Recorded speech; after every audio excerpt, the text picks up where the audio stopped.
नाज़रीन असां मौजूद आहियूं सूफ़ी फ़कीर जे भरिसां ई ॻोठ आहे गमूरी, जिते कोरी बिरादरी जे हिक ई ख़ानदान जा जेके 15 ॿार आहिनि उहे मुख़्तलिफ़ ज़हनी तोड़े जिस्मानी बीमारियुनि में मुब्तला आहिनि।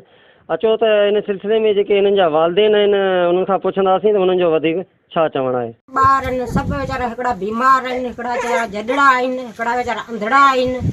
हाणे हुकूमत वारनि खे असांजी अपील आहे त असां मिस्कीननि जी कुझु मदद करियो, इलाज करायो। सर असां ग़रीबनि जो अर्ज़ु इहो, असांजा 15 खां 20 ॿार आहिनि, जंहिंमें 5 असांजा फ़ौत आहिनि, जंहिंमें 15 ॿार असांजा अञा मौजूदु आहिनि। कंहिं वीचारा अंधा आहिनि, कंहिं जॾड़ा आहिनि। इहे असांजा ॿार जेके आहिनि लूला के मंडा, कंहिंजी जिस्मानी ताक़त कोन्हे, पोइ कहिड़ी तकलीफ़ में असां गवर्नमेंट सिंध खे अपील था करियूं महिरबानी करे हिननि जो इलाजु करायो वञे, हिननि जी माइटनि सां का मदद कई वञे।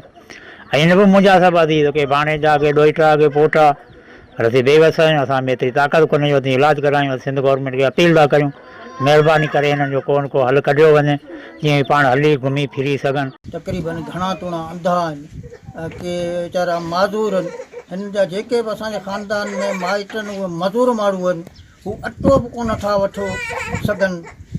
इलाज त ठहियो, जेकर केॾां को हफ़्ते मां हिकिड़ी तारीख़ हाणे वञनि था त को ॿार छॾे था वञनि, को टांडे में पियो पए, को लोड़े में पियो।